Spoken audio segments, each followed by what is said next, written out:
everyone, and welcome to the regular meeting of Osoyoos Town Council, Monday, June 17th, 2019 at 2 p.m. in Council Chambers. So the first thing we're going to do is the adoption of some minutes, the Committee of the Whole minutes of June 3rd for adoption, and the regular open minutes of June 3rd for adoption. And could I please have a motion? Thank you. Councillor King, Councillor Rhodes, all in favor. Thank you. And business arising from prior minutes, I do not see any there. Introduction of late items? No, good. So could we have a motion to adopt the agenda as printed? Councillor Bennett and Councillor Rhodes, all in favor. Thank you. And the first thing that we have on the agenda is the Kids, Adult, Senior Archery winners. And I think we have some presentations. So would you like me to come down? Okay. So we have some winners for, do I have to speak into the microphone so everybody can hear? Yeah. You should take that off too, it's easier. Should I turn it the other way or No, what? you take the braid off and then it's easier.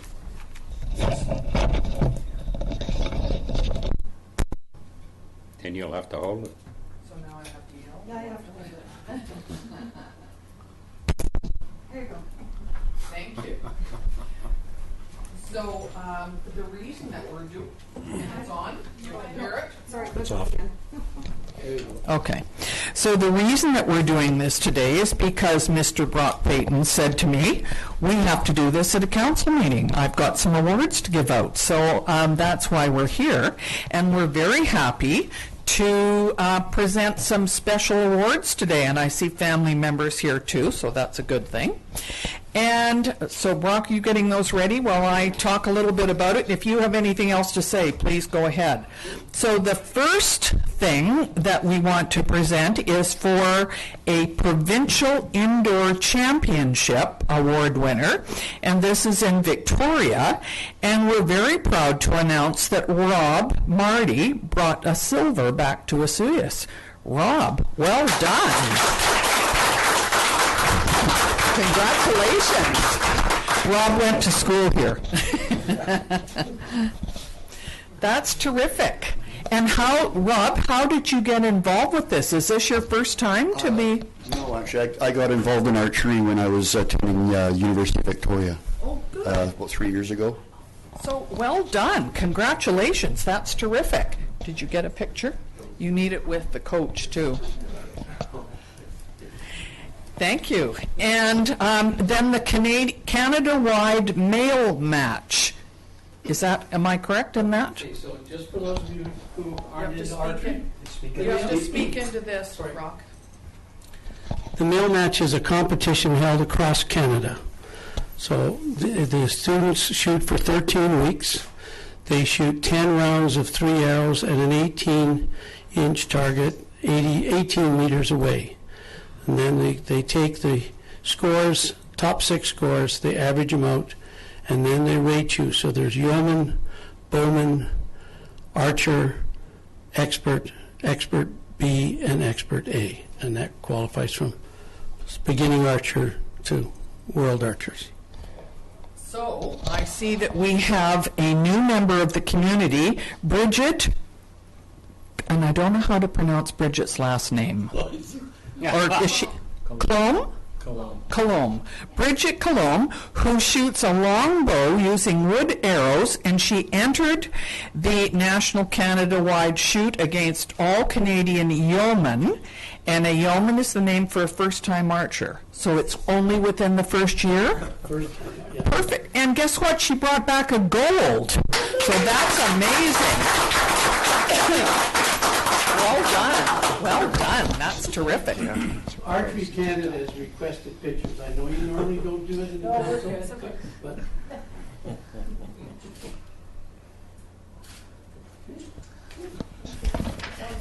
Yes. And the next one is Michaela Wong. Is Michaela here? Yeah. Good.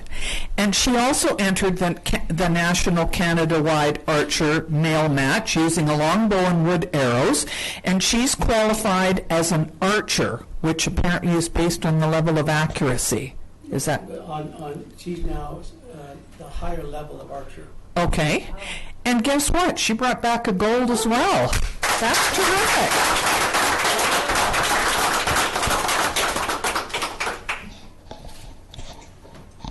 Congratulations. Thank you. And can I just say thank you to Brock, who has really brought archery to a very high level in the town of Vesuvius. And can you tell us a couple of the awards that you've won? Because they're too numerous to mention, maybe, are they? I've been national champion for 10 years, provincial champion 10 years. And if I do well in 3 weeks, I'll go to my 5th world, which, for the first time in the history of the world, is being held in Canada.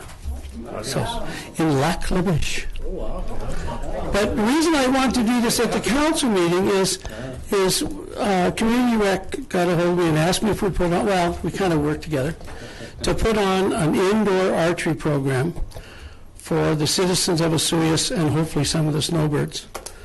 It was a huge, we sold out, like we were booked solid. And just to give you an idea, we have 45 arrows. I calculated the number of people and how many times they were shot 80,000 times. A lot of shooting went on. So the town has been very, very successful. Archery Canada was obviously thrilled and asked if we'd do some photographs of the presentation. So thank you for supporting Community Rec.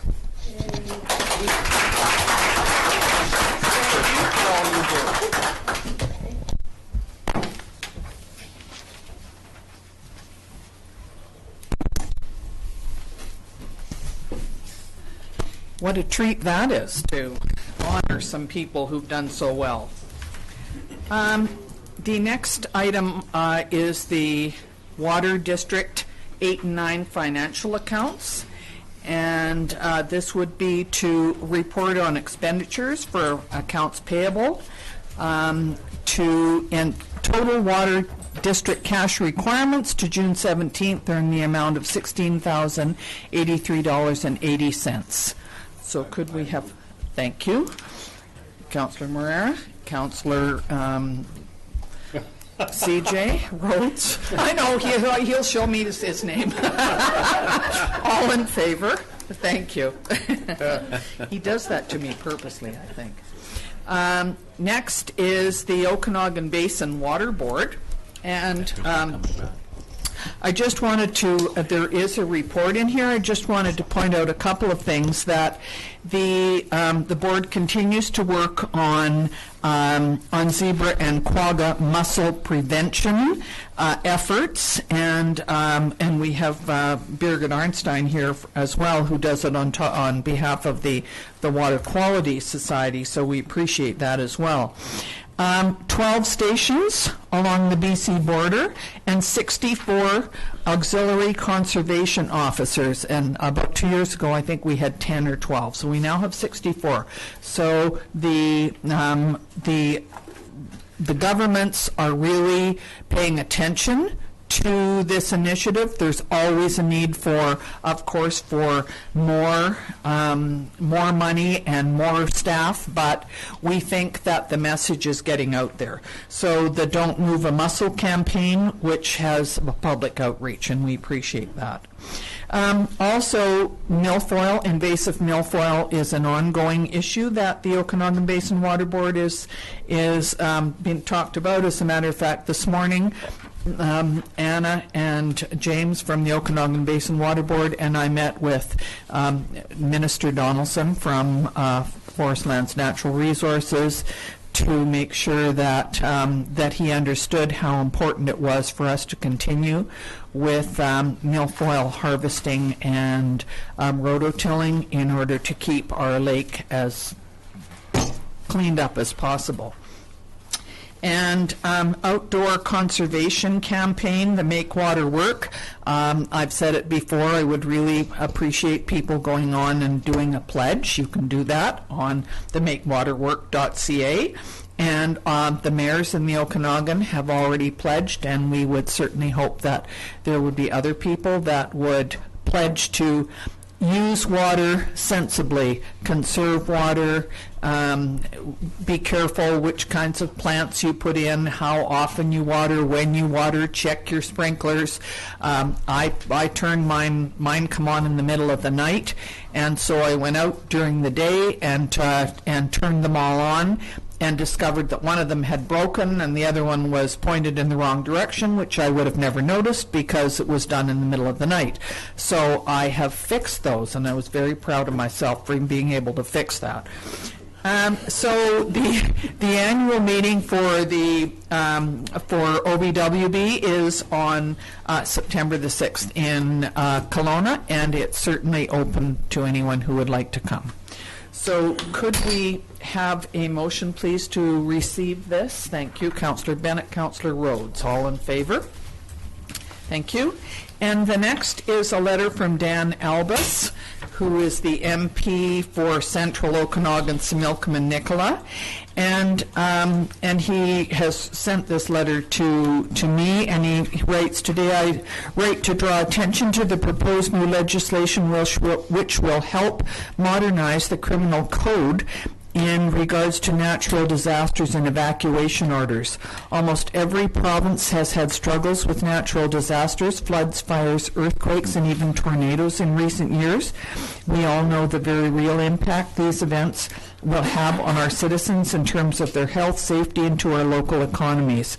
When these events occur, local, provincial, and federal officials often must make tough decisions, such as evacuation orders, to rapidly respond to these threats. It's a testament to our strong commitment as Canadians. When our neighbors need help, we often rise to these challenges and support one another. Unfortunately, there are those who will take advantage of these public safety emergencies for their own gain by looting.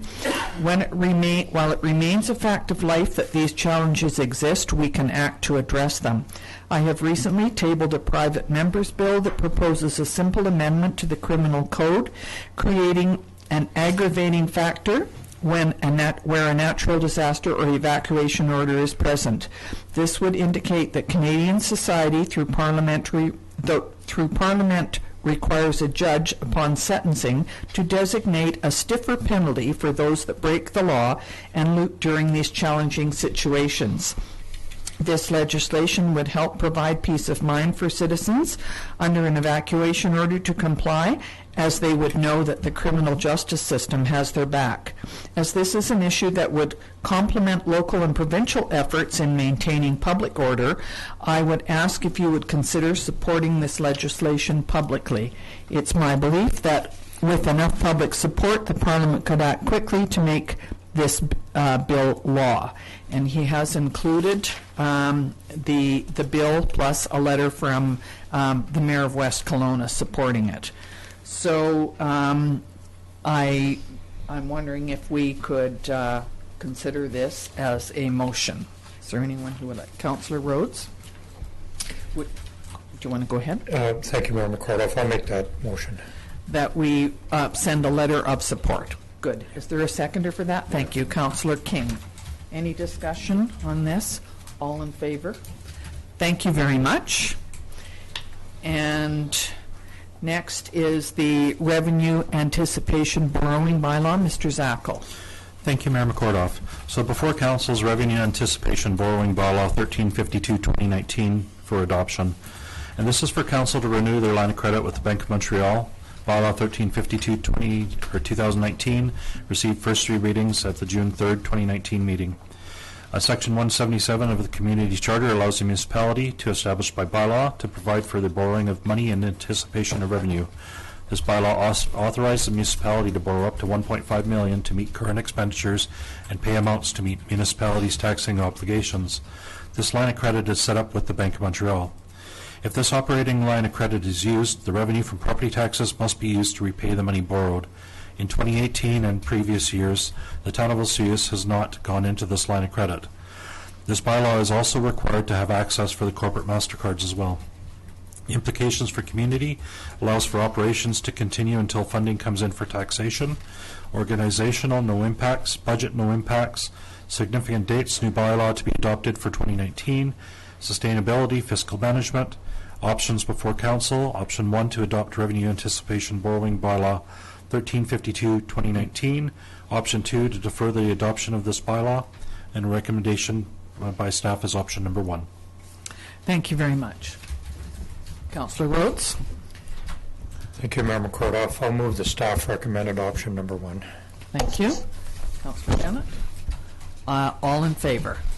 Thank you very much. We've gone through first 3 readings of this, so this is just a matter of adopting it. We've discussed this at some length. And Ms. Van Vienen, off-street parking amendment bylaw. Thank you. In 2010, Council passed off-street parking regulation bylaw number 1274. This bylaw covers the boat trailer parking lot as well as other town-owned and controlled parking lots. Off-street parking amendment bylaw number 1274.04, 2019 was read 3 times at the June 3rd, 2019 regular council meeting. It is now being presented for adoption. The bylaw changes the wording of Section 12 to allow for the parking of recreational vehicles in the boat trailer parking lot with permit and paying the required fees for a maximum of 7 days, and allows the parking of utility trailers used to haul cars, motorcycles, or equipment for the duration of a special event in town upon paying the required fees. Approximately 5 to 6 RV parking spots will be made available on the west side of the boat trailer parking lot and will be signed appropriately. Implications to the community: none. Organizationally, issuance of permits and monitoring of the boat trailer parking lot. Nothing, no effect on the budget. Significant dates: staff currently have 2 requests for parking of RVs in town during the month of August and are needing to respond either yes or no to the request as soon as possible. Options: 1, that off-street public parking amendment bylaw number 1274.04, 2019 be adopted, or number 2, that it be sent back to staff for further changes, or number 3, that it be abandoned and staff recommend option 1. Thank you very much. Council, Councillor Rhodes? Thank you, Mayor McCordoff. I'll move the staff recommended option number 1, and I have a comment. Thank you. Is there a seconder for that? Councillor King? Yes? No? Councillor Bennett? Okay. Councillor Rhodes, you wanted to make a comment. Thank you, Mayor McCordoff. If this recommended option is passed, well, even if it's not, I'd like to add a little clarity to it. Under no circumstances will anyone be allowed to inhabit whatever is being parked in there. So if you take your RV in there, strictly a parking situation, there will be a fee attached to it. And also, in no way, shape, or form will this ever compete with any of the existing commercial RV parking businesses that we have in our community and around our community as well. And I'm making that comment, it's something that I don't often do, but I think there was a misunderstanding at our last meeting that we were going to allow people to occupy their vehicles while they're in there. That was never the intent. It was never discussed, and it certainly is not going to happen. And additionally, that parking lot is locked in the evening, and there is no access in or out of it until quite early in the morning at 6:15 when it's opened. That's correct. Thank you for pointing that out, for sure. We want to make sure. So it's been moved and seconded that we go with option 1. I will ask, all in favor? That opposed? No? Carried. Thank you. Council Indemnity Bylaw number 1345. Ms. Van Vienen. Thank you. The community charter allows for a remuneration to be paid to council members for the discharge of their duties. Under the community charter, council members are required to attend regularly scheduled council meetings, and if a council member is absent from council meetings for a period of 60 consecutive days or 4 consecutive regularly scheduled meetings, whichever is longer, they are disqualified from holding office. Council gave 3 readings to Council Indemnity Amendment Bylaw number 1345.01, 2019 at the regular open meeting of June 3rd, 2019. This amendment adds a clause to the bylaw that should a council member miss 2 consecutive regularly scheduled meetings or 30 days absence from duties, whichever is greater, without leave of council or an unexcused absence, their stipend would cease until they return, as long as they return prior to the disqualification period under the community charter. The bylaw also includes a clause that the stipend would be reinstated if the council member returns before the disqualification period under the community charter. At the June 3rd, 2019 meeting, Councillor Harvey inquired as to the appeal process. It is unlikely there would be a reason to appeal unless a council member were incapacitated and unable to contact council to let them know their whereabouts. If a council member does wish to appeal a decision to stop their stipend, the burden of proof will be upon them to convince council they were performing their duties while absent from the council table. Implications to the community: assurances that the council members are being paid for the services they provide, no organizational implications or budget. Sustainability: ensuring that expenses paid to council members accurately reflect the services received. Options: 1, the Council Indemnity Amendment Bylaw number 1345.01, 2019 be adopted.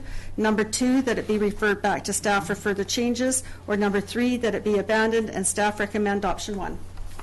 Thank you very much. Is there anyone willing to make a motion on this? Councillor Rhodes.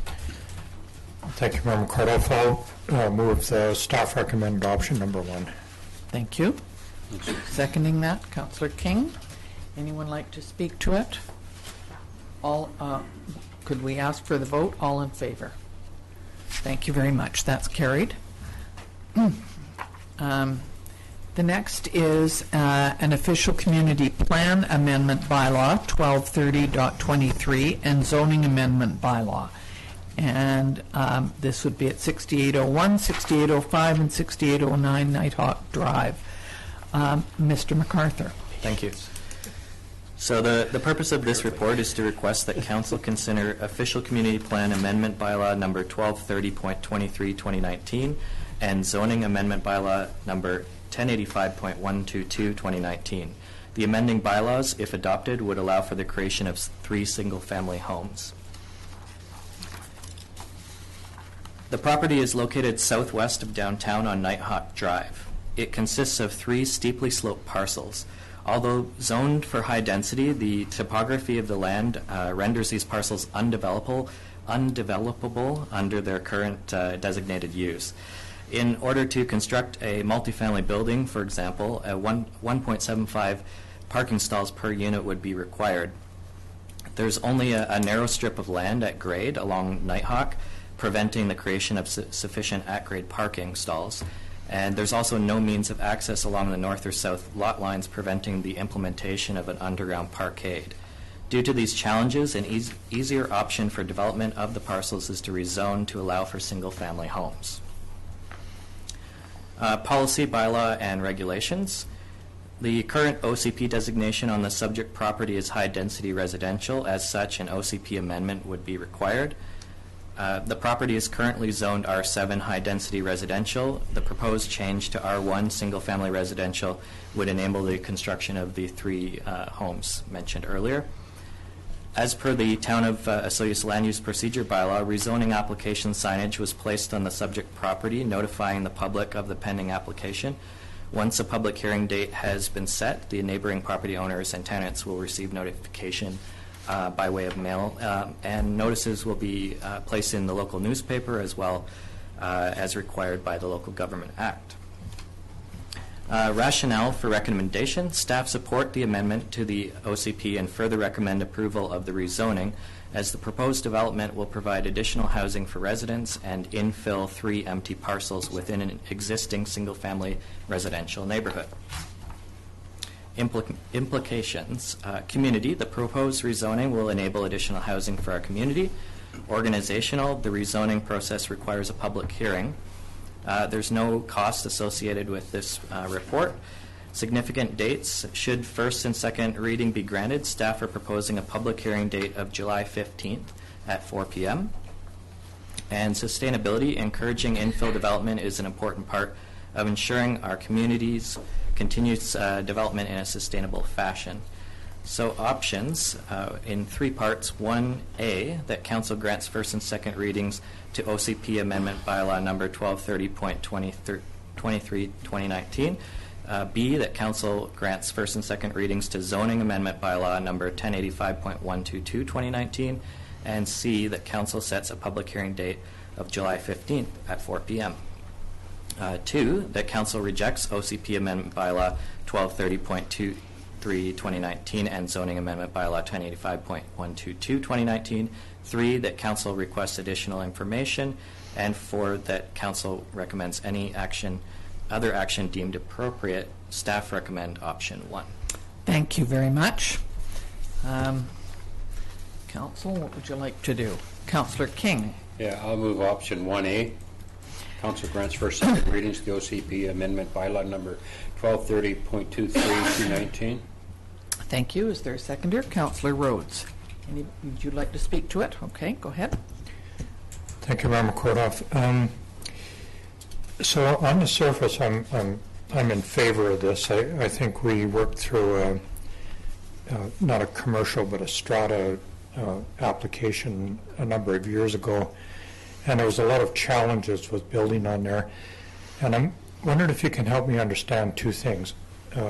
When you walk up there, it's almost a straight drop off. You could classify it as a cliff almost, and you would end up in somebody's backyard, basically at the bottom of that hill. So I have 2 questions. How do you build on that, and what do you do about parking? So is it built into the hillside? Is it cantilevered out over the bank? I need to have a better understanding of how that's going to be built on there. Thank you, Councillor Rhodes. So traditionally what the design of a house would be that you would have the ground floor being the top floor off of Nighthawk, and then the house would go down the hillside, so you would have a walkout basement type of situation. The parking would then be off of Nighthawk. In order to do that, of course, you would have a garage there, a 2-car garage to accommodate 2 parking spots for residential. You would be able to accommodate those 2 parking spots that way, whereas if you were to do a multifamily building, you need a lot more parking. So the 2 parking spaces per lot is doable. So it would be a traditional sort of walkout style home. So. Do you want me to add a little bit to that? Yeah. So basically, as far as constructions goes, it would be like a suspended slab to accommodate the parking, and then you would go up a floor to your living facilities. I suspect that you'd probably have some living facilities off the garage, and then downstairs too, possibly even a suite, because you are allowed to have suites in single-family homes. But the construction's quite doable. It's Mr. Witcherly that's purchased the property, so I'm quite confident that he can design a home to fit on the property. Just for example, there's many of these styled homes in the Dividend Ridge subdivision. There's lots of ridge lots there that are built in this particular fashion. So I have 2 concerns. One is, can we still line up the parade along that street? We have 2 parades a year. It's my big thing. We've always lined up along there. And number 2, when I was teaching at the elementary school, we always came up the path there in order to go to the Sunbelt Arena.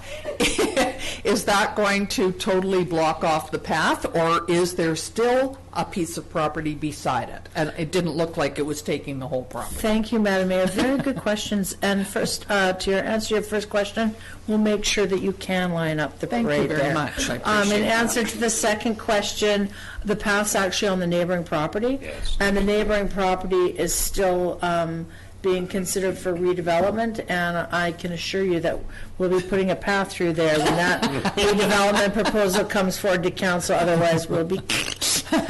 Thank you. Yeah, it shows you. Okay, so Councillor Bennett, did you have anything you wanted to say about this? They answered everything. Thank you. Okay, good. So we're going to vote on option 1A first, and that is that we would grant first and second reading. All in favor? Thank you very much. We're now moving on to 1B. Councillor Rhodes. Thank you, Member McAuliffe. I'll make that motion based on the wording in option 1B. So that's on the zoning. Councillor King, you seconding that? Yeah. Anybody like to speak on this one? No, our questions are answered. Okay, all in favor? Thank you very much. And option 1C? Councillor King? That's public hearing date for Yes. July 15th at 4 p.m. Thank you. You're seconding that. All in favor? Thank you very much. I should have pointed out at the beginning of the meeting, and I'm sorry that Councillor Harvey is not here today. He is on holiday and was not in a position to phone in, so that's why he is not part of this today. So next is the zoning amendment bylaw number 1085. Mr. MacArthur, it's you again. Thank you. The purpose of this report is to request that Council consider zoning amendment bylaw number 1085.121, 2019. The amending bylaw, if adopted, would allow for a site-specific cannabis production facility to be located at 11609 115th Street. The applicant is proposing to establish a cannabis operation production facility at 11609 115th Street. The subject property is zoned M1 General Industrial. Section 4.8 of the zoning bylaw provides an opportunity for council to consider site-specific rezoning proposals to allow for the production of cannabis. The subject property consists of 2 buildings. The applicant is intending to convert the north building to a production facility this year. The north building was previously used as an auto repair shop but has been vacant for some time. And the north building, there is also an existing lease on the south building. When that lease ends in 2020, the applicant intends to expand the operation to include that additional building. All production must take place inside the buildings. The buildings and uses within the buildings are required to comply with all provincial and federal regulations. Dwelling units would not be permitted, and cannabis sales directly from the site would also not be permitted. Policy context. As noted previously in this report, Section 4.8 provides an opportunity for Council to consider rezoning applications for the proposed use on a case-by-case basis. A diverse economy is a cornerstone of a sustainable, resilient community as identified in the OCP. The development of this property as a cannabis production facility allows for a new business to establish and provides new employment opportunity in our community. Rationale for recommendation. Staff recommend the proposed rezoning as it will facilitate the creation of a new business and potential employer within the community. Implications. Community. The community had an opportunity to comment on cannabis grow operations in 2016 when medical marijuana operations were added as a discretionary use to the zoning bylaw with site-specific rezoning in the M1 zone. Organizational. The rezoning process requires a public hearing. A development permit for form and character would also be required if changes are made to the exterior of the buildings. There are no impacts to the budget associated with this report. Staff are recommending a public hearing date of July 15th at 4:15. And sustainability, town policy for an economically sustainable use includes encouraging a variety of businesses, including production facilities, to locate in the community. So for options, we have one in 2 parts. 1A, that Council grants first and second readings to zoning amendment bylaw number 1085.121 2019. And B, Council sets a public hearing date of July 15th at 4:15 p.m. 2, that Council rejects zoning amendment bylaw number 1085.121 2019. 3, Council requests additional information before proceeding further. And 4, that Council recommends any other action deemed appropriate. And staff recommend option 1. Thank you very much. Councillor Rhodes? Thank you, Member McAuliffe. I'll move the staff recommended option number 1A. 1A? And I have a question. And just 1A we're talking 1A. about, right, good. Thank you. Councillor Bennett, did you second that? Go ahead, Councillor Rhodes. Thank you, Member McAuliffe. I'm never in favor of asking rhetorical questions because I asked this at the last meeting as well, but so cannabis production will go on in this building, and because there's no retail component being requested or probably will never be a portion of it. Who buys the cannabis? Yeah. How does it So get who out do of they the sell building? to, or maybe that's the same question. Yeah, to my understanding, that is done through a process that's set by the federal government, but perhaps the Director of Planning can elaborate. I wanted to elaborate on it a Yeah. little bit. Is it any of our business? That's a very good question. Yeah. To answer your first question, it's actually sold to a distribution center, so then it's distributed to retail sales and or mail order sales. Is it any of our business? I don't think so. Okay. And that was my question too. I had it underlined. I wondered how they got the cannabis out of there if they didn't sell it there. So it's done through a mail order bride. Okay. Anybody else have any That was a questions? great answer. Yeah. So all in favor of 1A? Thank you very much. Does somebody like to deal with 1B? Councillor King? The council set a public hearing date for July 15th at 4:15. Thank you. Seconder? Thank you. Councillor Bennett? All in favor? Thank you. Next is the Administrative Fees and Charges Amendment Bylaw. And would that be you, Ms. McKay? Yes, thank you. Thank you, Mayor McCordoff. So BC's economic growth depends on having enough skilled and qualified people to meet our labor market needs. And the BC Provincial Nomination Program, or the BCPNP, is a way for high-demand foreign workers and experienced entrepreneurs to gain permanent residency in British Columbia. As previously discussed with Council, the Director of Planning, moi, and the Senior Planner, Dawn, attended the BC Economic Summit. Along with the sessions at the summit was a discussion and presentation from the Ministry of Jobs, Trades and Technology on the recently announced BC PNP program. Following the conference, I also attended a workshop on the BC PNP program at the immigration offices in Vancouver. So the entrepreneur immigration stream is for business people who can invest in and actively manage a valid business in BC. It's sort of a point-based system, and applicants must also have the required personnel and investment funds available. So the town is now registered as a rural community participating in the program, and planning staff have been working on a number of initiatives to support the program, including preparation of background data and land uses and business opportunities.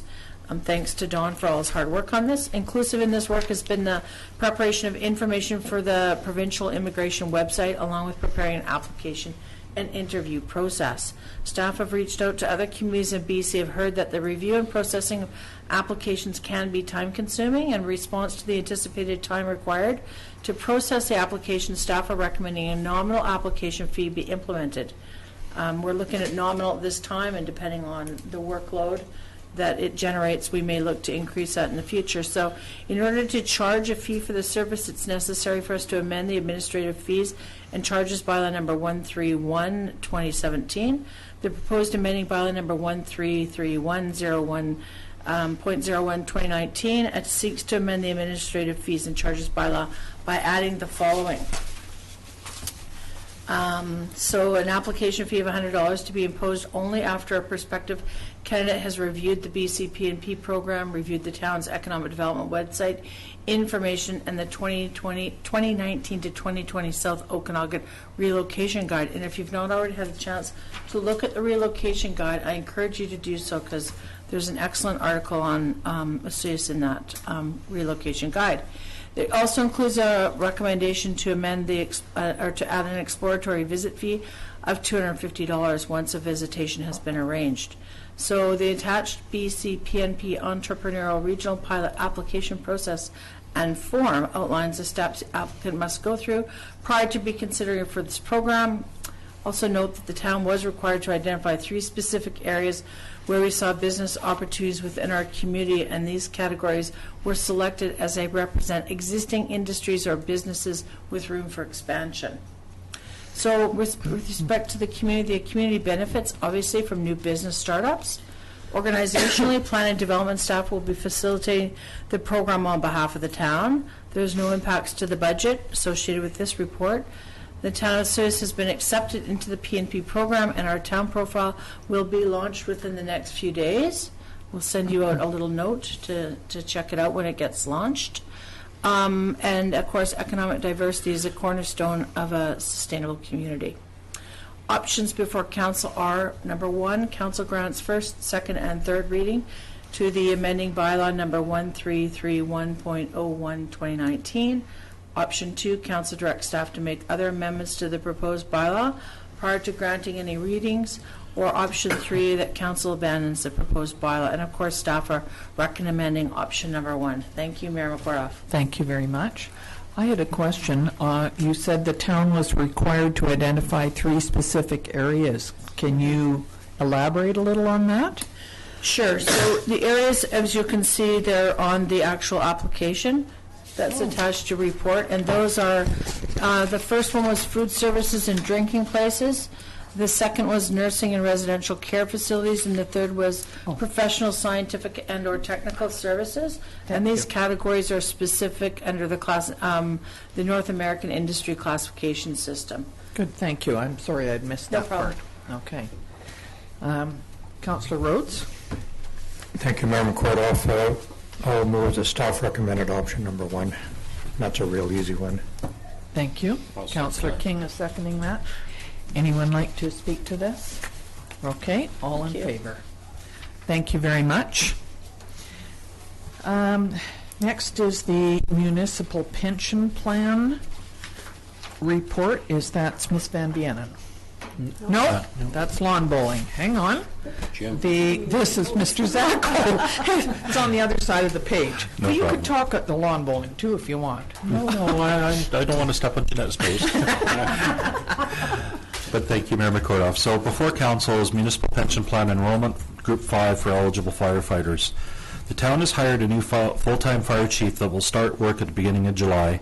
This position is eligible to receive the municipal pension plan benefits, and under the terms of the agreement falls under the classification of Group 5, which is RCMP and firefighters.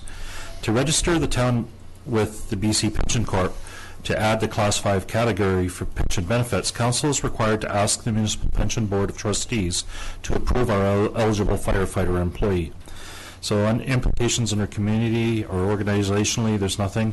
Under budget, fire department budget will reflect the increased cost associated with the hiring of the full-time chief. Significant dates need to be completed as soon as possible and forwarded to the BC Pension Corp and Sustainability Fiscal Management.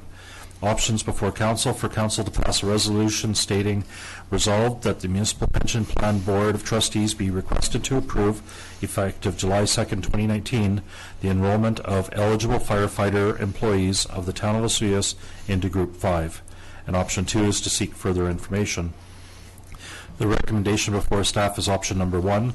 This is a requirement of the contract established with our new full-time fire chief, starting with the town of Vesuvius. So I'd like to also add on to this, this Group 5 does not, or there's no other employees within the town of Vesuvius that qualify for this. Okay. So this is just one employee at this time that this is affecting. Good. Thank you. Councillor Bennett? I would move option 1. Thank you. Is there somebody who would second that? Thank you. Seconded. All in favor? Thank you very much. Thank you very much. And now, Ms. Van Vienen, the Thank lawn you. bowling. Thank you.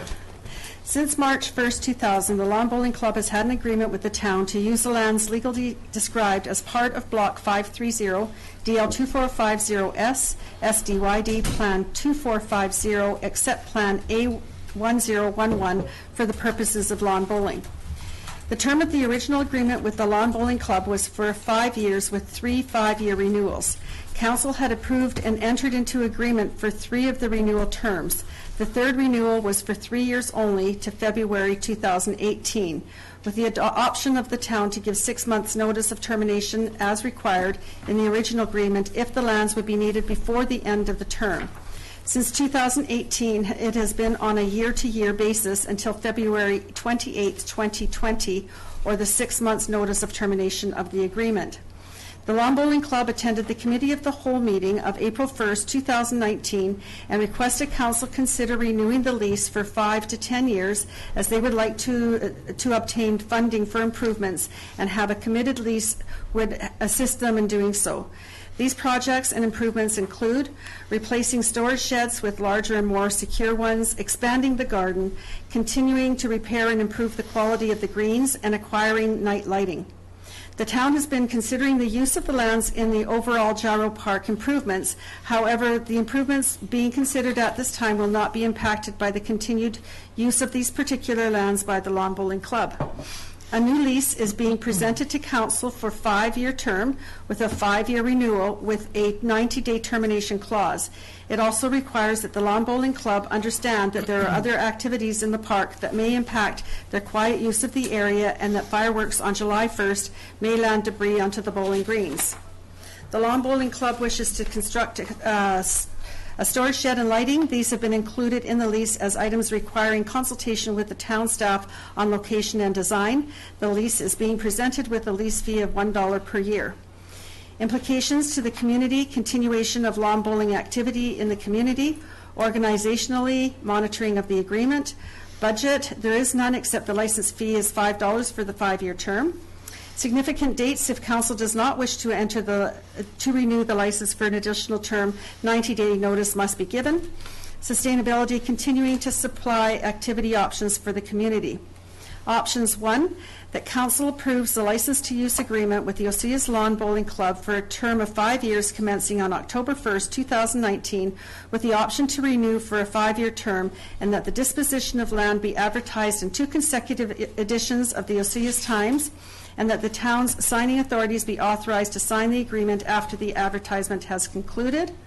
Or 2, that council direct staff to make changes to the agreement and bring back to the next regular open meeting of council. Or 3, that council not renew the license to use agreement with the Oseas Lawn Bowling Club and direct staff to prepare a 90-day notice, and staff recommend option 1. Thank you very much. Council, anybody? Councillor Rhodes? Thank you, Member Kordoff. I'd just like to ask a question, if I could. So in the lease agreement, there's a legal description. Yes. I'm wondering if you could maybe, if it's possible, describe where that property begins and ends. I know the obvious area where the lawn bowling is and the building and that. I'm wondering about the lake side of it. Do we have any idea where that ends, or? Just looking at that last page, we didn't attach the schedule to it. Yeah. Now, I'd just like to mention the reason for my question was the Waterfront Steering Committee is looking towards a pathway along that area down there at some point in the future. It's not part of our immediate plans, but certainly could occur in the next 5 years or so, and I'm just wondering if there's any conflict that might occur in that area. My sense is that we would follow property lines. Like, there's a formal parcel that's identified, so the improvements that we would be following with any pathways would be outside of those property lines. Yeah, that was the reason for my question. I've seen the legal description, but I have no knowledge of where that fits on that particular area there. Yeah, but there is a formal parcel for the So the storage shed and the lighting would be within the property that they now that's right. lease. Okay, fair enough.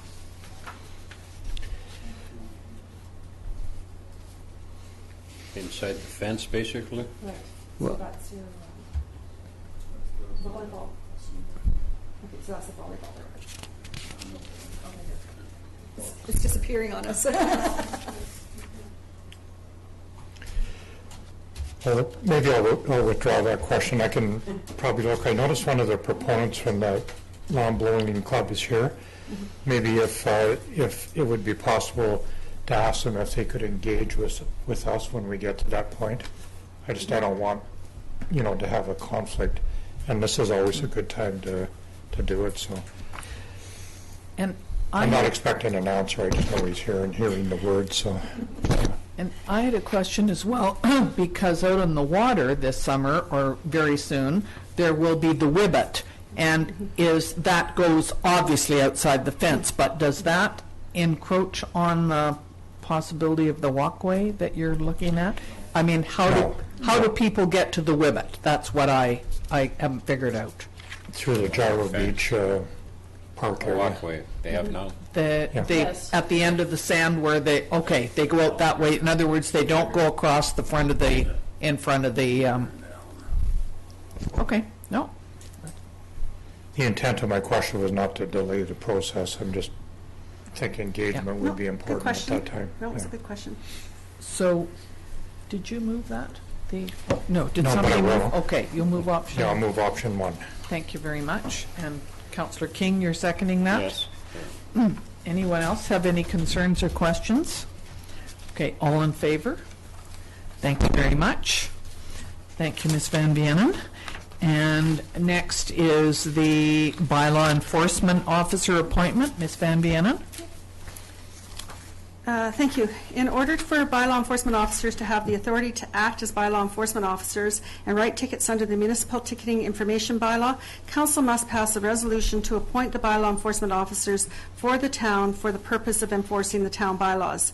On May 6, 2019, Council appointed Brendan Goyevich as the bylaw enforcement supervisor for the town. The town hired Kirsty McGinnis as a part-time bylaw enforcement officer as of June 11th, 2019. However, she is unable to write municipal tickets until she is formally appointed as a bylaw enforcement officer. And we've also appointed Grace McKelvick as a bylaw officer as well. So this time we're just asking for council to appoint Kirsty McGinnis as a bylaw enforcement officer under Section 36 of the Police Act, RSBC, Chapter 367, for the purposes of enforcement of municipal bylaws for the town of Osias, or not make that appointment, and staff recommend option 1. Thank you very much. Councillor King? Why wouldn't we pass a motion for the second person that was hired? That is, you've now appointed Brenda Goyevich at one council meeting. Yes. Grace McKelvick at the last council meeting, and now you're doing. Okay, I didn't. Okay. Now you're doing I Kirsty missed- McGinnis. okay, Yes. Thank you. Yes, you're welcome. Okay. So are you moving this? Yeah, I'll move option 1. Option 1. Councillor Bennett, seconding that. Any other concerns? All in favor? Thank you very much. And the next is the Desert Park Exhibition Society. And that would be request for water and sewer. Mr. Davis. Thank you, Madam Mayor. At the May 21st, 2019 Committee of the Whole meeting, Desert Park Exhibition Society requested that the fees for water and sewer be waived and consideration be given to offer a year-round resident RV campground. Desert Park Exhibition Society was asked to forward their financials to assist council in making a decision. The expenditure for power is much higher cost than the water and sewer rates. The total amount invoiced to the society for water and sewer are $3,071.31, which is $130.62 per unit for water and $148.59 per unit for sewer. This is part of the fees and charges bylaw and is sent to all who utilize this service. The cost of electricity, as per the financials from Desert Park, was budgeted for $20,000.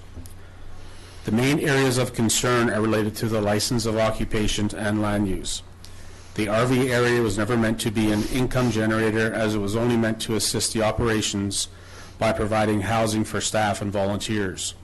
This is clearly identified in the current license of occupation. Workers are able to stay on site at the RV area during operations. This has been part of the overall park for many years. This area is also not zoned to offer this type of service. Bylaw 1085 defines an RV park as land designated for temporary or seasonal basis only. If the consideration is to be made for rezoning this Crown-granted land, we would have to check with the province to make sure this is feasible. Following approval to rezone, we would then go through the regular protocol, including public hearings and council approval. Utility services such as water and sewer should not be subsidized by the community for the benefit of operating a business. Desert Park Exhibition Society has the ability to increase the fees to offset these expenditures and stay solvent. This is an expected and normal cost of doing business. In terms of implications for the community, the potential for for unsightly premises are evident as there are no regulations under the current zoning for this type of operation, organizational, staff correspondence, and significant dates, ASAP.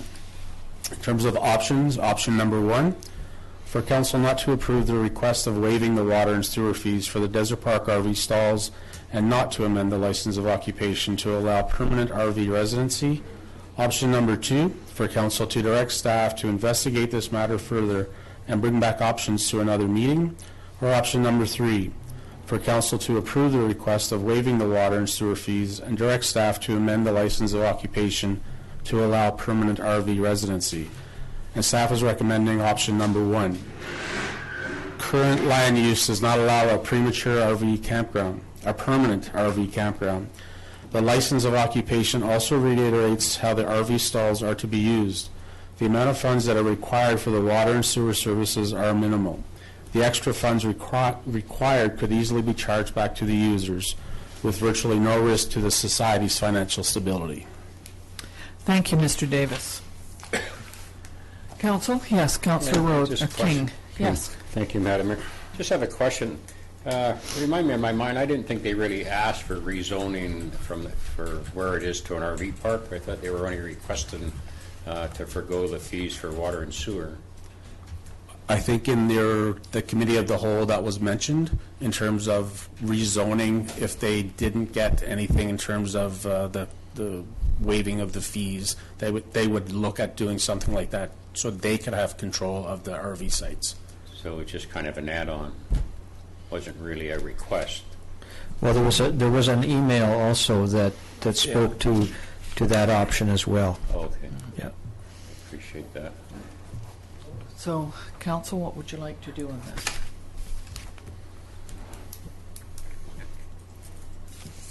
Councillor Rhodes. Thank you, Mayor McCord. I'll move the staff recommended option number 1. Is there a seconder for that? I will second that. Does anyone wish to speak to this? Councillor Rhodes? Thank you, Mayor McCord. So I have a great deal of empathy for organizations that struggle financially, and I would wish nothing better than for them to be financially solvent and provide a lot of events and everything up there. However, us offering a waiving of water and sewer fees up there is something that I consider to be a slippery slope.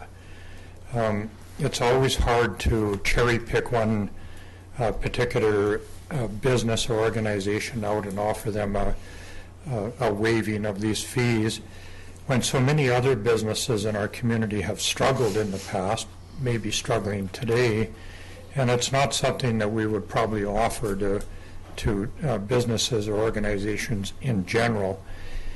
And secondly, we do have an agreement with them that's comprehensive, easy to understand, and was entered into it by the town and the principals of that organization. And it clearly outlines not only the responsibilities of both parties, but the financial commitment that each one would make to ensuring that agreement is withheld and remains in good standing. I would suggest, in speaking in favor of the motion, that these particular things be negotiated at the termination of the next, or when the lease is coming up for renewal again. You just can't pick one organization out of a community and offer them a benefit like this without opening the door to almost all other businesses and organizations in our community. Thank you. Councillor King? Thank you, Madam Mayor. I'll speak in opposition of this motion. I understand. I've read the contract many times. I don't support it becoming an RV park by any means. I do relate, though, you keep mentioning a business. It's a non-profit organization. I guess you could call it a business. And the money they do generate, they do put into a town facility. So with that, I think there's a lot of hours and time put in up there. You're talking 11 locations, one's for a caretaker, so there is no revenue generated per that. I don't know if there'd be any will to forego part of it or percentage of it, but that's what I'd like to see. I would like to speak on this. I think that the final statement, the extra funds, if they charged for the water and sewer per unit, could easily be offset their financial problems, and I think that was a good compromise and a good way to deal with it. However, we still need to look at the license of occupation, and that is a very important document which they have signed. And I know that there are new people that are heading the operation up there now, but that is a contract that they have to live with until the next time that the license of occupation renewal comes up. So I am definitely in favor of option number 1. Councillor Bennett. Thank you, Mayor McCarthy. I'd be in favor of number 1. I think that basically, if they're coming back looking for funds to try to get some money ahead to put on an event at that time, I think that would be something like Councillor King had mentioned, that we could look at the time. If they're trying to get some foot money to put in the bank account to put on an event, that would be the time to approach council. Yeah. All right, so we have a motion on the floor that we go with option number 1. Are you ready for the vote? All in favor? Against? 1 against. Thank you, that's carried. Next is the ALR exclusion application for 4107 36th Avenue. Ms. McKay. Thank you, Madam Mayor. So the purpose of this report is to request Council's consideration for supporting the attached exclusion application to the ALC for releasing the subject property from the Agricultural Land Reserve. The property is situated in the East Bench on 36th Avenue as per the map that's in your agenda package. It is also the last potentially significantly large parcel on the East Bench that is within town boundaries, and also has available municipal water and services at property line. So this is a approximately 1 acre or 1 hectare parcel of land. It's not recently been used for agricultural purposes. It's bordered to the north by 36th Avenue and single-family homes, to the west by Walton's RV Resort, and to the east and south by agricultural properties. The land's designated AG, agriculture that is, in the town's current official community plan. However, the OCP will be updated over the next year, and it is likely that the property would be considered for residential designation as and brought within the urban growth boundary to reflect the limited supply of residential properties on the East Bench. Now, if this ALR application is approved, the developer intends to move forward with a rezoning proposal to enable a multifamily residential development. Preliminary plans for the development were appended also to your report. The property owner has confirmed that short-term tourism rentals would not be permitted. Just so council is also aware, as a reminder, that short-term rentals of less than 30 days are not permitted on any residential property within the town.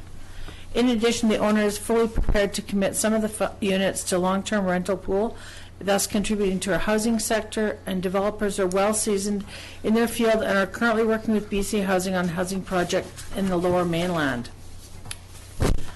The rationale for the support: Planning and Development Services support the proposal to exclude the property from the ALR. It has not been used for agricultural purposes for several years and is also the last parcel of property in East Bench within the town boundaries, again available for residential development. I do recognize that there is the property that used to be the little golf course, and just so council's aware of what's happening with that parcel, is there has been some serious environmental values recognized on that parcel of late, and so they are having some difficulty finding development means on that property, just so council's aware. So implications to the community are to ensure timely supply of land is available to support economic and community development goals. Organizationally, if the property is excluded from the LR rezoning process, inclusive of a public hearing, would be required prior to any development project moving forward. There are no impacts to our budget at this time. There are no significant dates identified at this time. The release of the subject land from the ALR would open up potential for infill residential development within an already serviced area. Options before council are: option 1, to resolve to authorize and support the ALR exclusion application to the ALC. Option 2, postpone a decision until the OCP review process is complete. Option 3, resolve not to support the application to proceed to the ALC. And staff are recommending option number 1. Thank you, Mayor McCormick. Thank you very much. Councillor Rhodes. Thank you, Madam Corduff. Just a couple of questions and a comment.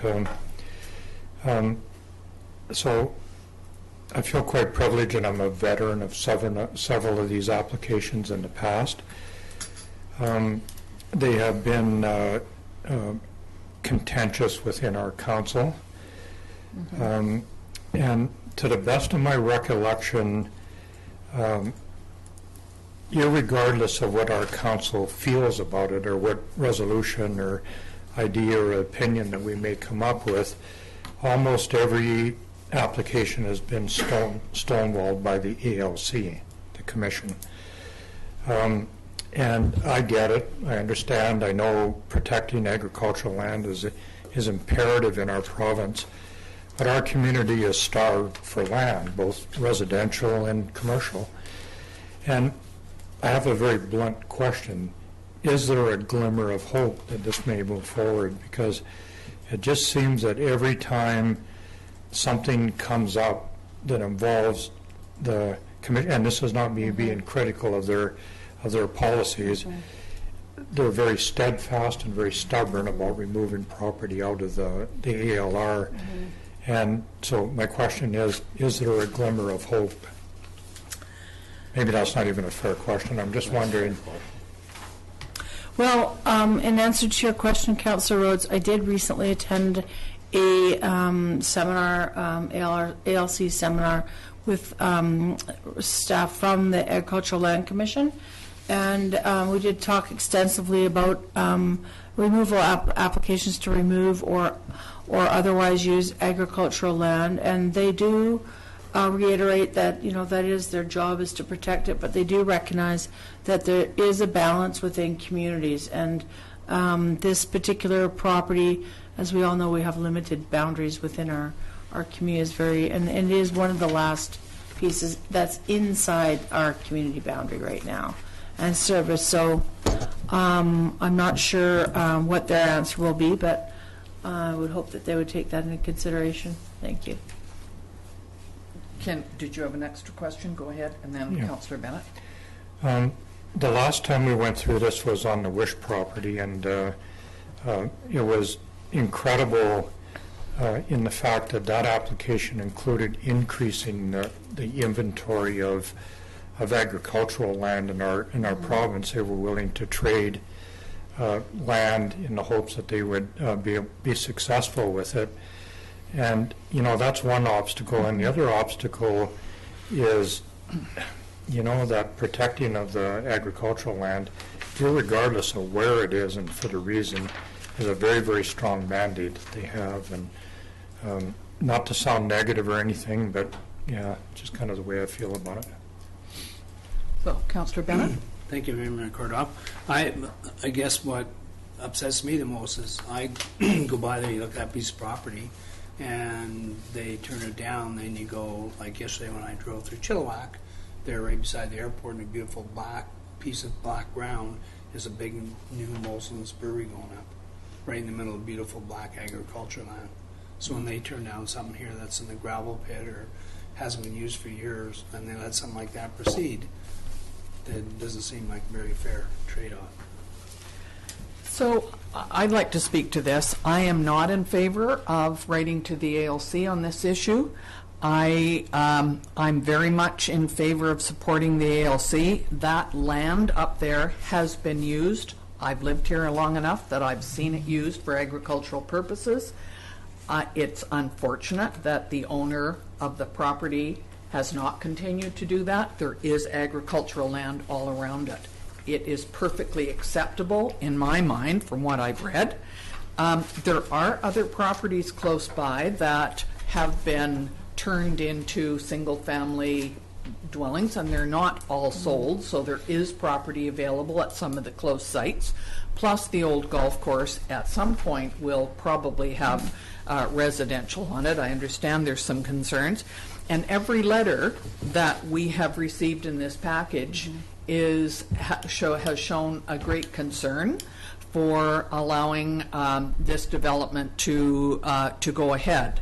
So I think we need to look at our agricultural land, protect it, and with the Wish property, it was not a unanimous decision by council that it be applied to the ALC, and as it happened, they turned it down.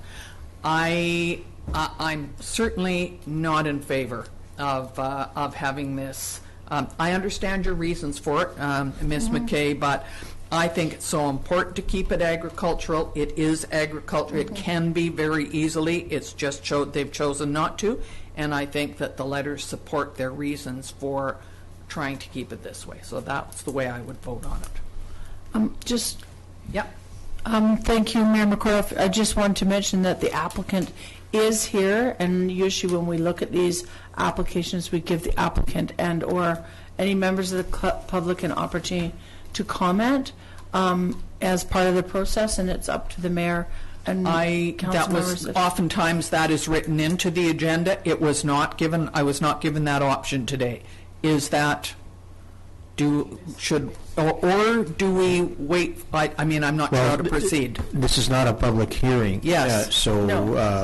But the opportunity to speak before a decision, I think is a valuable tool for council for gathering information. Not a problem, and I didn't realize that the applicant was here. Yeah. My apologies. Yeah, Councillor Rhodes, did you want to speak and then we'll give the applicant an application. Okay, thank you, Madam Clerk. I'm going to move the staff recommended option number 1.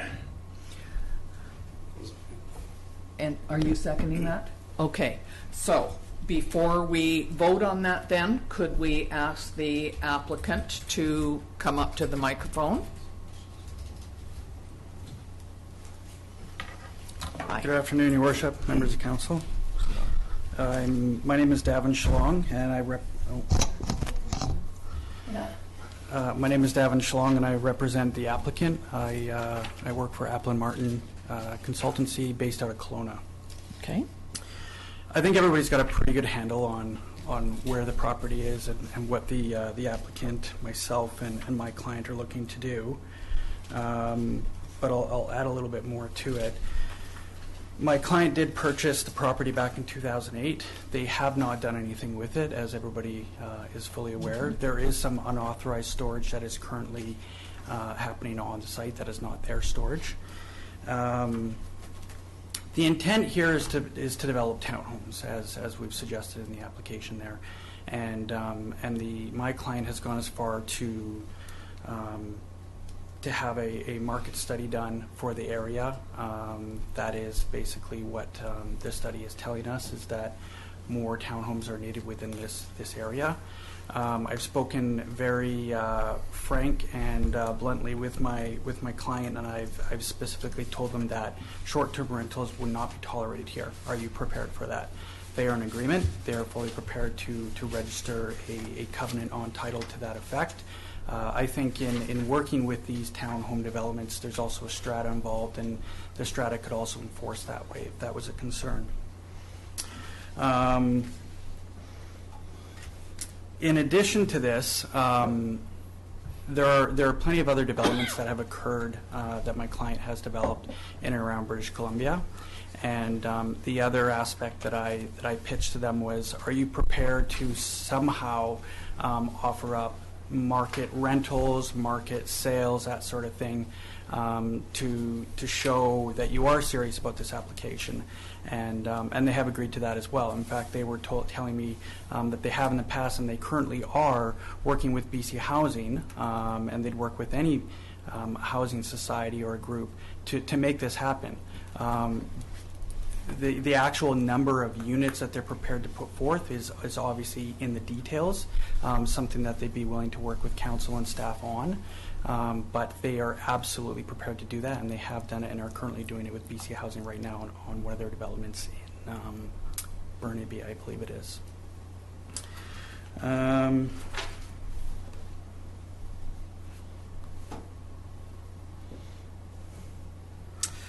Yeah, I think there's everybody's got a pretty good handle on it. Ms. McKay has done a fabulous job of the report, so I am here if there are any questions. If you have any questions, yeah, I'm at your disposal. Thank you very much. I'm sure that the company that you work for is very qualified to do this. That's really not the issue at the moment, is whether the land should be removed from the ALC or not, or whether we support that. So absolutely, if it was and there was housing going in there, I know that Ms. McKay would have be very specific about what could and couldn't be done. So totally understand that. Thank you very much. Is there anyone that has any questions of this gentleman? Councillor Rhodes, did you? No question. Just speaking in favor of the motion. Yeah. Anyone else like to speak on this? Then good. Thank you very much. You can go ahead then, Councillor Rhodes. Thank you, Member Kordoff. Well, I'm prepared to speak in favor of this motion, obviously, because I made the resolution. My reasoning for it is. And I have to qualify that I'm a big supporter of the commission. I think it's a wonderful program in our province. They've done great things in protecting agricultural land in our province and that type of thing. The problem that I have now is the same problem that I had before, is their strict way of controlling property that we require within our town boundaries, and that's really, I feel that our mayor and our council and should be in charge of every aspect that goes on in our community, because we have responsibility that's attached to that.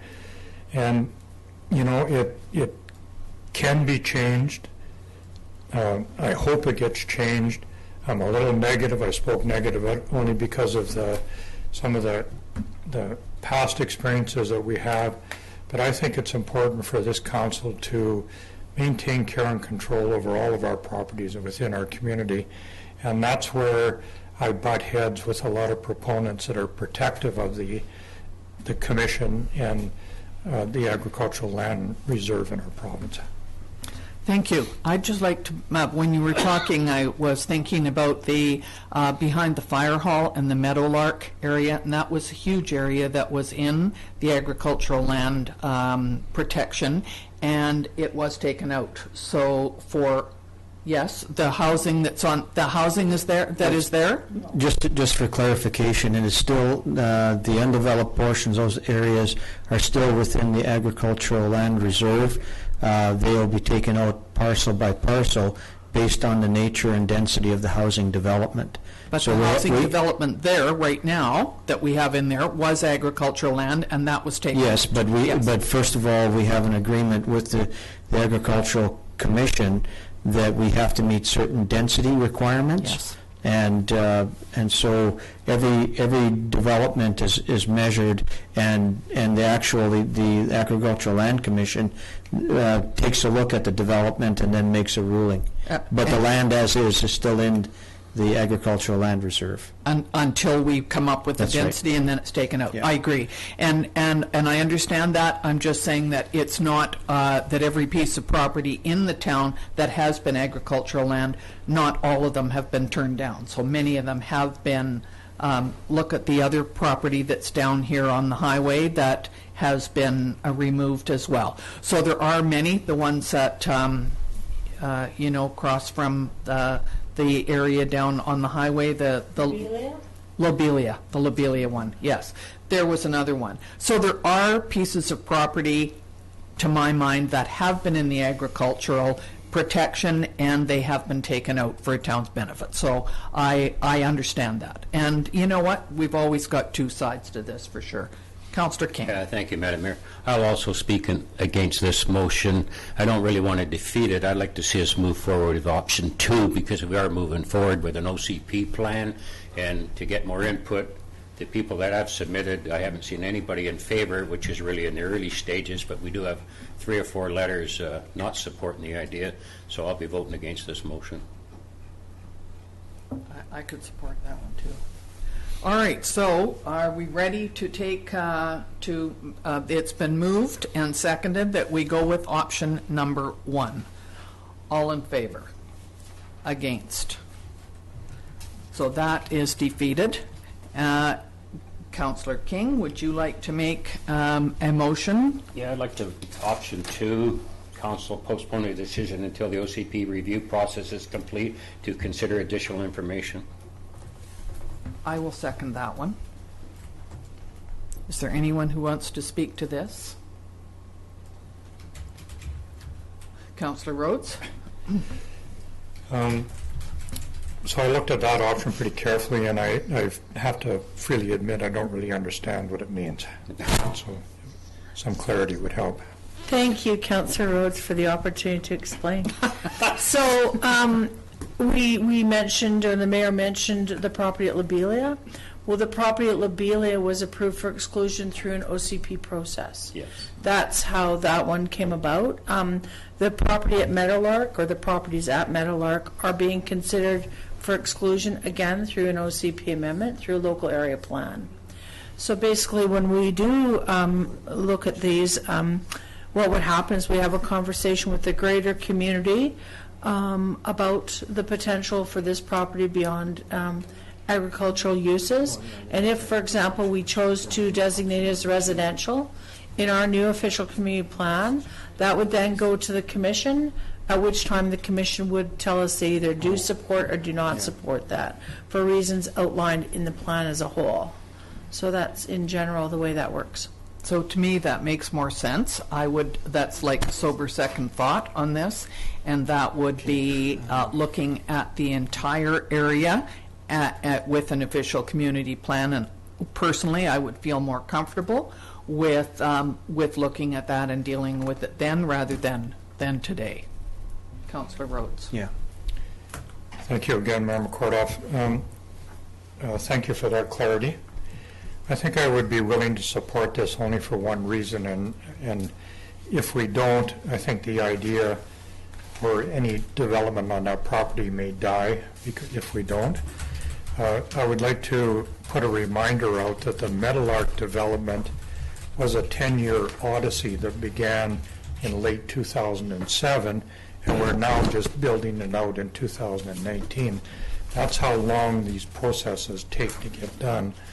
And when you're a developer and you own property and you want to improve it or develop it in any way, waiting 11 and 12 years for something to happen is not always the best tactic or message to send to them. So I don't know. I would be supportive of this motion only because of that reason. I get it. Anyone else like to speak?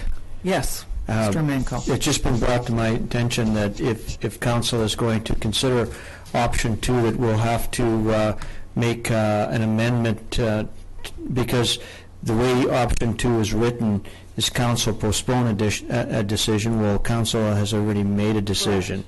So the motion should in fact read that that this request for authorization and support to the ALR exclusion be moved as an item for discussion during the OCP process. Is that? Thank you. That option 2 would have been great if they hadn't already defeated option 1. Yes. So I appreciate, thank you, Mr. Romanko. So are you going to put that into, could you read it back, the updated motion?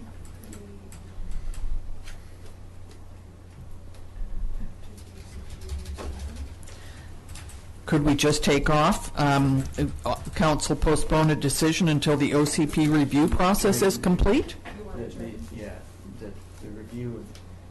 review of the, be included as part of the overall OCP review process.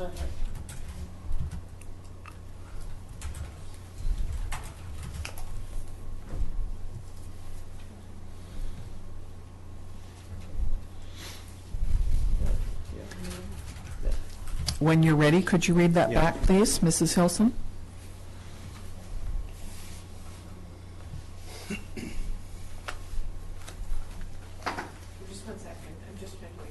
Could I ask a question in the meantime?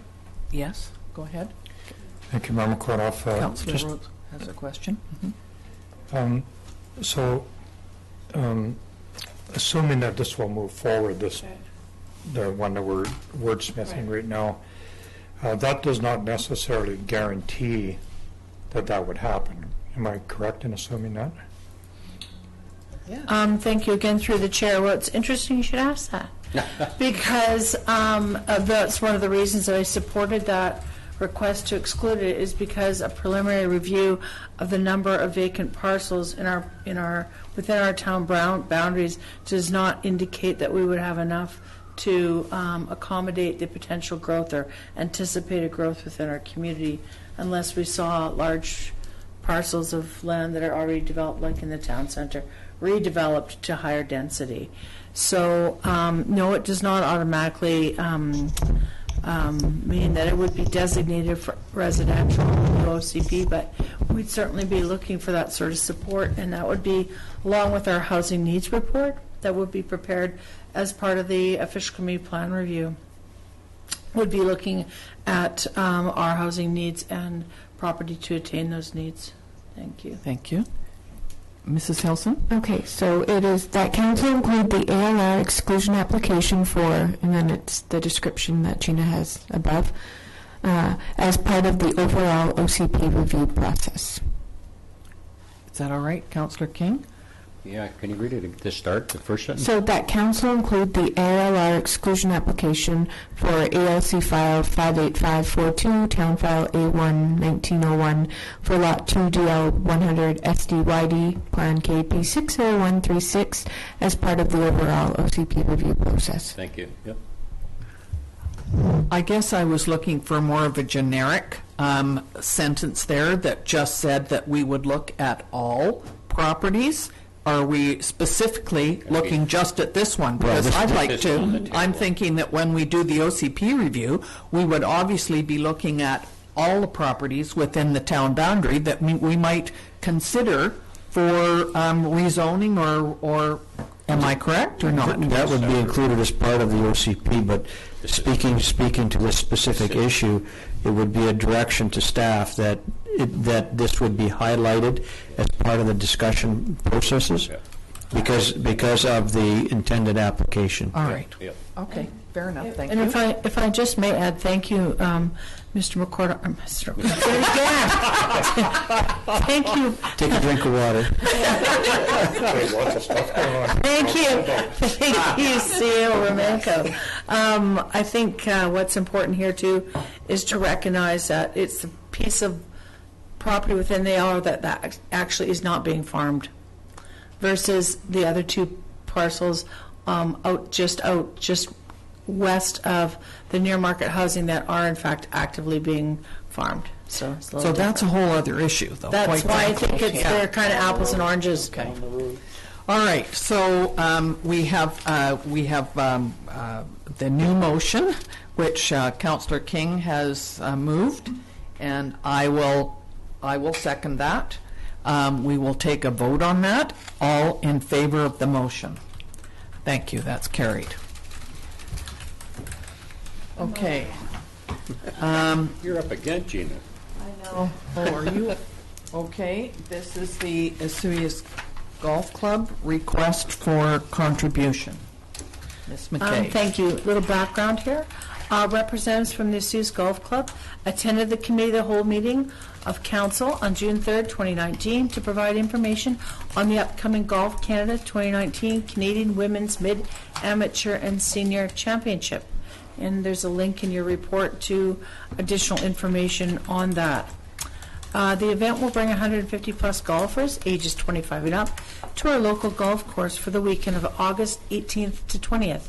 In addition to the participants, we can expect family members and friends to attend to cheer on their favorite golfers at this national event. It's sure to be a well-attended event that places Osoyoos on as a national and international destination. Event organizers are requesting the town's support by contributing to the cost of the water bottles to be supplied to each of the participants. The reusable water bottles will be embellished with the town logo. The use of these bottles will significantly reduce single-use plastic water bottles and will provide a keepsake for the golfers.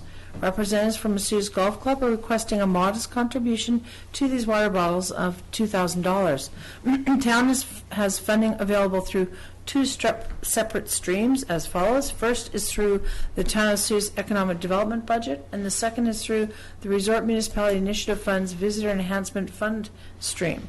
Implications for the community benefits from additional visitors to our town. No additional work is required by staff. Budget-wise, funding is available to support this request as previously mentioned. Significant dates, Osoyoos Golf Club needs confirmation of contribution soon, as this will enable the water bottles to be embellished again with our logo and the Golf Canada logo. Sustainability, the use of refillable water bottles is in line with the town's sustainability plan and demonstrates the town's commitment to this plan.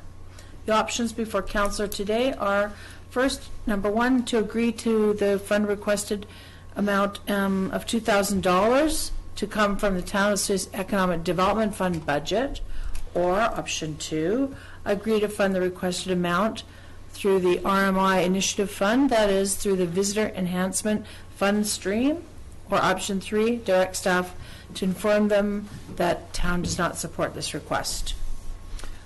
And staff are recommending option one or two.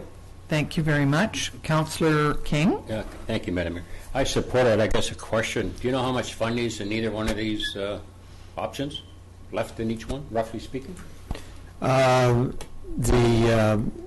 RMI initially had $33,000, and I suspect there's at least $10,000 left. Yeah. And then the as coming out of the community development budget, there's still a significant amount of money. About the same? Well, no, there's well more. There's about 60,000 in there.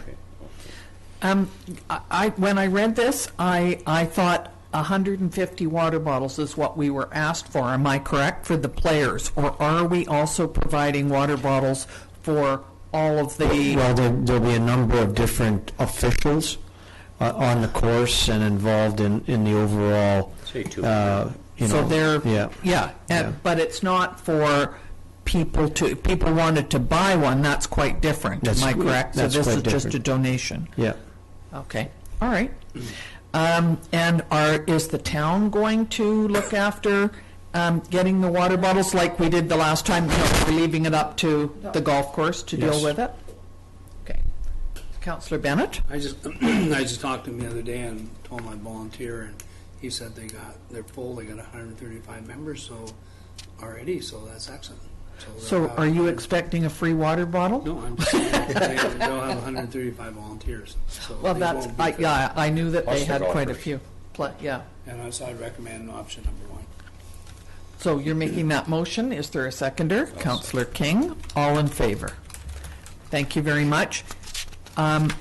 So hang on, that was from economic development. Now, we're correct on that? I wondered if we were going to do 50-50 or, no, it doesn't matter? We'll leave it like that. Yeah. Okay.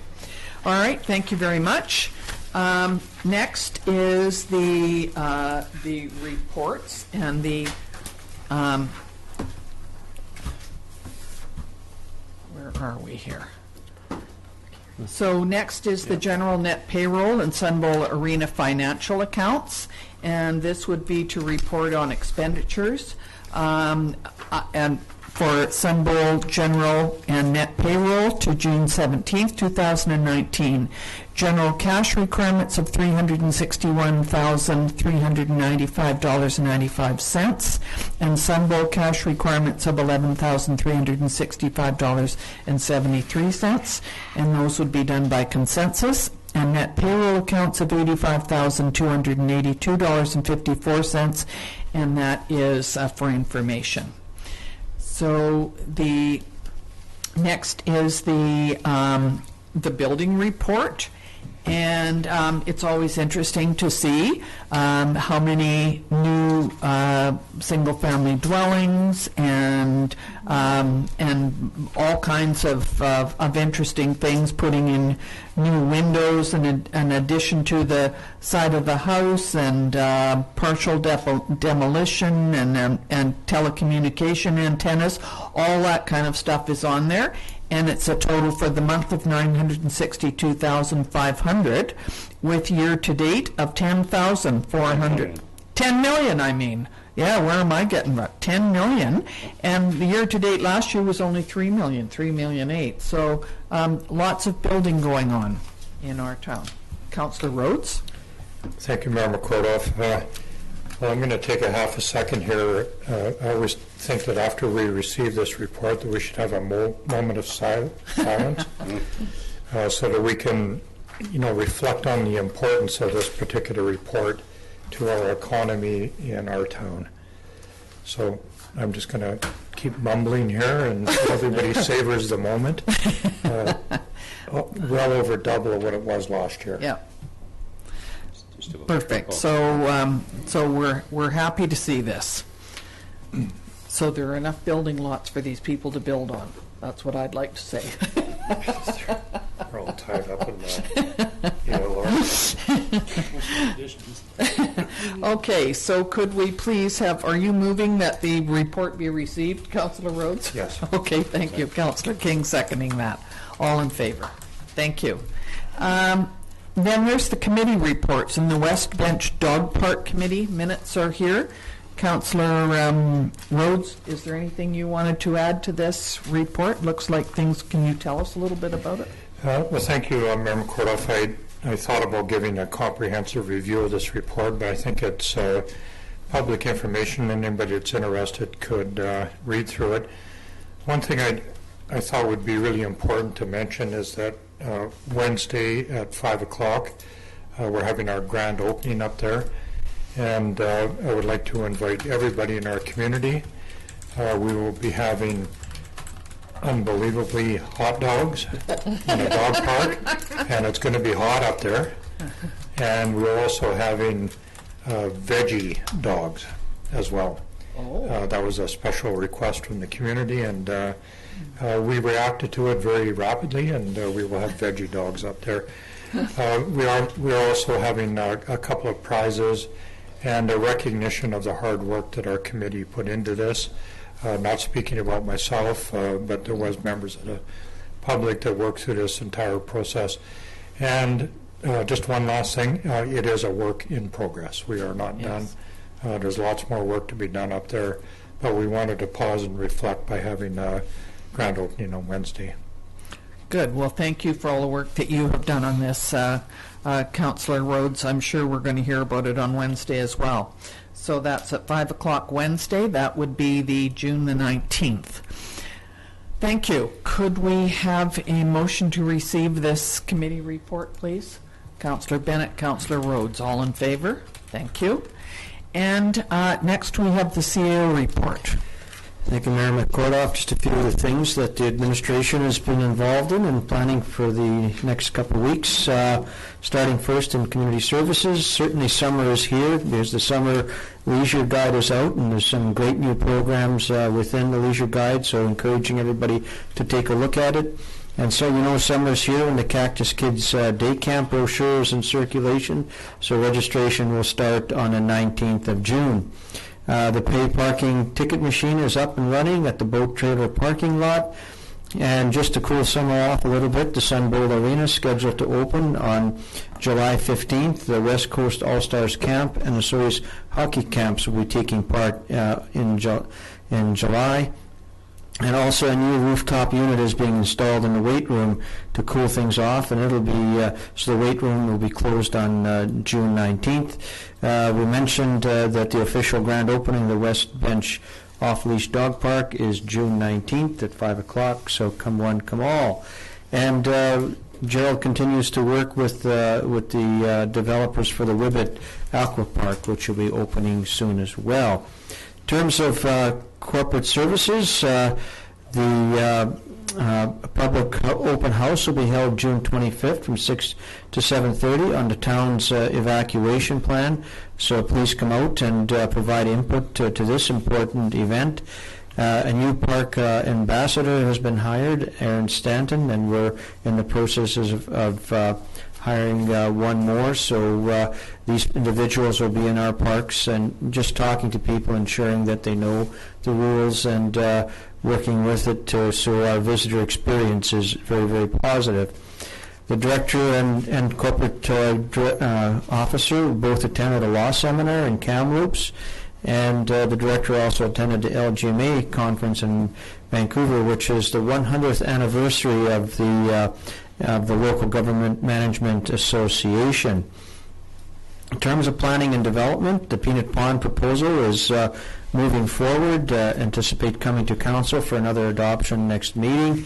Town staff are working with Chase Valley on the new plans for the property on Lakeshore Drive as well. Staff are working with the applicant on Lobelia Drive subdivision, just trying to finalize the plans. And as per the delegation of authority bylaw, I am informing council that the OCP review contract has been awarded to Urban Systems in the amount of $123,833, and they'll be coming to council on July 15th to make a presentation and get some feedback from council. In terms of public works, they completed the road improvement projects on Jasmine Drive. The road improvement is finished on 70th Avenue. The only thing left is the paving stone walkway, and we hope to have that targeted for completion this week. New LED night sky lights were installed at Cottonwood Park, and the ongoing maintenance continues with street sweeping and beach cleaning and park maintenance. Myself, I'm pleased to announce that the hiring of the fire chief, who will start on July 8th, Dave McMahon. He's got 25 years of firefighting experience in England. He's been a volunteer firefighter at Sun Peaks. He was a firefighter in Kamloops for 2 years, 8 years as assistant fire chief in the operations in Kamloops, and most recently deputy fire chief with the regional district of Central Kootenay, where he was working with 18 fire departments. So we welcome Dave in the beginning of July. The 100-year celebration of the Local Government Management Association is being celebrated with a planting of a commemorative tree in front of the planning office on June 26th at 9 o'clock. So if council would please mark that in your calendars, and we'll grab a shovel and have a joint planting of a tree to commemorate the event. The RCMP informed me that the additional RCMP officer that was part of our contract has been approved, and so come fall we should potentially see another member to our detachment here, moving that number to 9, 6 of which are paid for by the town, 3 of which are paid for by the province. The town was successful in its Bike BC grant application and was awarded $68,600 for the bike lane development between Lakeshore Drive and Cottonwood Drive. This project will be tendered shortly, with first phase of construction this fall and completion of landscaping in the spring. The project will use approximately $250,000 of resort municipality funds, the $68,000 of MOTI funds, and $55,000 of approved tax funds. That's my report. Good. Thank you very much. Lots of exciting things there. Could we please have a motion to accept the report? Thank you. Councillor Rhodes, Councillor King, all in favor. Thank you. And now on to council reports. Councillor Rhodes, you're first. Thank you, Madam Kordoff. Been reporting out an awful lot. The EGM took almost all my energy out. I did want to remind everyone in the community, one of the phenomena that's going on with our weather right now, everyone will notice that all our rain barrels are probably dry. It hasn't rained here for some time, and we've had significant hot and dry weather over the last little while. So water conservation is so important. It's every person's responsibility to practice good water use. Mayor McCordup alluded to it in the OBWB report. It is so important in our community. Councillor Bennett drove back from Vancouver Island yesterday. It poured rain for 99% of the trip and terminated in Karamias. Even though there's rain all around us, we are not getting any in our community at all. And I want to leave everybody with a thought about water consumption in our community. Sirius is recognized as one of the highest per capita water consumers, not in our area, not in British Columbia, not in Canada, not in North America, but in the world. We are right up there in the top percentile of water consumption. Every time that I talk about this and mention it, there's always so much pushback. Well, we got trees and orchards to water, and there's a lot of excuses. It's all about how much water you use, and there is no other way to measure it other than the least amount of water that you can possibly use should be your goal in your life every day in our community. Thank you. That's why I always advocate for 3-minute showers. Yes. That's mine, yeah. Okay. Thank you, Councillor Rhodes. Councillor King. Thank you, Madam Mayor. I'm going to pass it this time. I just got back from holidays, so no, I'll pass it. And a lovely holiday it was, too, yes. Holiday. We loved the picture of you in Edinburgh. Councillor Bennett. Yeah, I just have a short report as well. Basically, June 12th, school board 53 education meeting, and all the teacher groups that got together that took the $1,000 grant, and there's 10 different reports of what they did with it with the students. And it was quite interesting because some of this stuff, I took them out and did a study on caribou. Some people at the top grade 12s, they took them and they pushed them further and tried to get them to figure out how they can make their curriculum even stronger.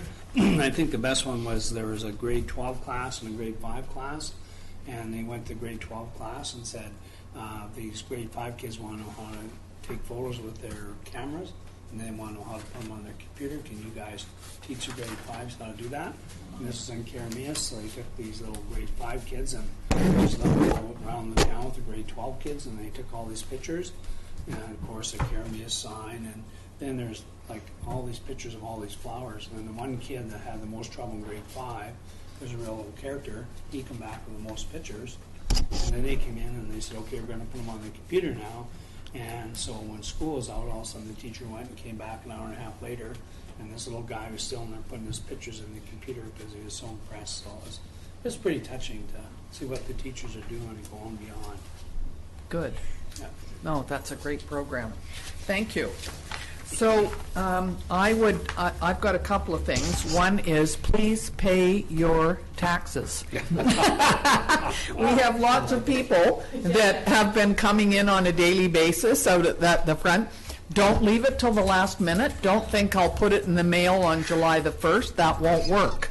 Pay your taxes now. If you'd like to give a post-dated check, we accept that too. But just don't forget, because every year we have people who come in and say, oh, I forgot. And guess what? There is a problem with that, and we will charge you for it. Next is, in less than 2 weeks, it is Cherry Fiesta. So you will see posters around town and on our town website. It is the 71st annual Cherry Fiesta. It's an amazing event that this town puts on. Everybody gets involved. There's the Osoyoos Festival Society that does a great deal of work. There's a parade. There's the Rotary Pancake Breakfast. The parade music from noon until 10 o'clock at night down at the band shell. There is lots of entertainment down there, the Elks Beer Garden. It's a great event, and it's capped off with the best fireworks in Canada. And I say that because I've had several people down there over the years say, I was in Ottawa one time, and your fireworks here in Osoyoos top that, for sure. So we'll take it, because we have, our fireworks are funded by visitors, by locals, by businesses, and it takes a number of volunteers in this community to line it up. And Frank Zandvliet, who is a member of our Public Works Department, I think this is the 20th year that he's been doing this, and he does a fabulous job. So please come and enjoy safely. We hope it's not too hot. One year, somebody said, when I was the chair, they said, would you like to come into the beer garden? I said, not a chance, and I drank about 10 bottles of water that day. It was so hot, and I had to keep my wits about me, so that's all I drank was water. Anyway, it's a fun event, and it's just a staple, and all the kids and past residents of this town often come back and enjoy it. So I hope everyone will enjoy it. That's on July 1st. And I have one more big announcement, so it's a good thing Mr. Wood is here. The town is very pleased to announce that Alan Chabot has been hired as the new Chief Administrative Officer. Chabot, who's worked for local government for more than 30 years, takes over the town's CAO position on July the 29th, 2019. Osoyoos is a beautiful community with so much potential, says Chabot, who's served as Revelstoke CAO since 2015. I'm excited to work with the Mayor and Council to help Osoyoos achieve its strategic goals. So we're very happy to make this release today, and there will be a press release that is being done immediately. Of course, we are going to miss Mr. Romanko, who did offer his retirement. We did try, we bribed, we did everything, but it didn't work. He's decided that he's put in a number of years, and he's going to help Mr. Chabot get over the initial shock of coming to a new community. And of course, we are going to roast Mr. Romanko really well when the time comes to say goodbye to him. So that's all that we wanted to say today. But we're very pleased that so many people came to our annual meeting, and have. We assume we have some people in the audience right now that are here for a public hearing, correct? Anyway, that's all for today. And could I have a motion to adjourn the meeting, please, the regular meeting? Thank you, Councillor King, Councillor Bennett, all in favor. We will start the